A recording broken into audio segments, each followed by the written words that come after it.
'Twas the night before Christmas, when all through the house not a single light was on, not even the RGB of the mouse. The ornaments were hung on the tree with care in the hopes that Ole Gabe would soon be there. The players were all using their gamer chairs as beds while visions of the Anubis collection danced in their heads. Miles in his box and me in my throne, getting a good gamer's rest so we could be in the zone. When deep in my guts arose a great clatter, I sprinted to the bathroom to sort out the matter. But from my porcelain chair I noticed a sight that drew my attention and made me forget to wipe. The moon was shining brightly on the nasty dead yard. If this was a skin, it would be battle scarred. Then just as I went to give my eyes a rest, I noticed a minivan being towed by CSGO's best. With a big old driver surrounded by babes, I knew in a moment it must be Gabe.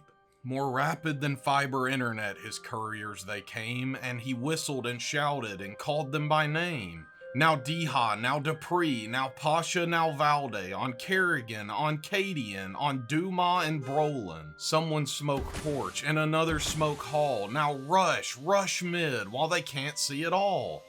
And then, in a twinkling, I heard on the roof the prancing and pawing of each gamer's shoe. As I drew in my head and was turning around, through my ethernet, Ole Gabe was bound.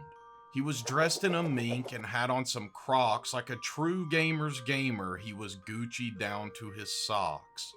A big old case was tied to his back, and just like an addict, he cracked open his pack.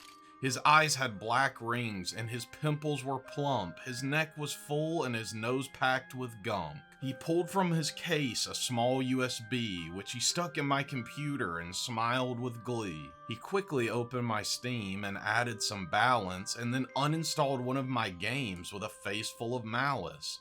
But next he navigated to my trade offers while itching his ass and downing my water. But what happened next, I could hardly believe. The trade offer was from him and he was accepting for me. He clicked accept in a hurry and gave a big grin as he filled my inventory with some mid-tier skins. But then all at once he leaned over and farted, but based off the look on his face, my bet is he sharded. He did a smell test, and I don't think he passed, so he jumped from the chair and disappeared with a blast. As soon as the dust settled, Ole Gaben wasn't there. All that had changed was my inventory and a small stain on my chair. But then I heard the gamers trotting on the roof, and I ran to the window to see off the troops. I watched Ole Gabe fade away out of my view, and I returned to my battle station to see what was new. But I heard him exclaim as I got back to my computer, "Happy Christmas to all, and no update for the foreseeable future."